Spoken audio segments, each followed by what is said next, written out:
Merhaba arkadaşlar, kanalımıza hoş geldiniz. Bugün sizler için iki harika oyuncumuz Neslihan Atagül ve Burak Özçivit'ten güzel ve yeni paylaşımlar sizler için hazırladık.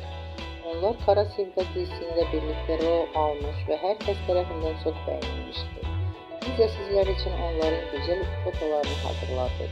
Bu videoların devamlı gelmesini istiyorsanız kanalımıza abone olup yorum yazmayı unutmayın. Hoşça kalın. Herkese teşekkürler.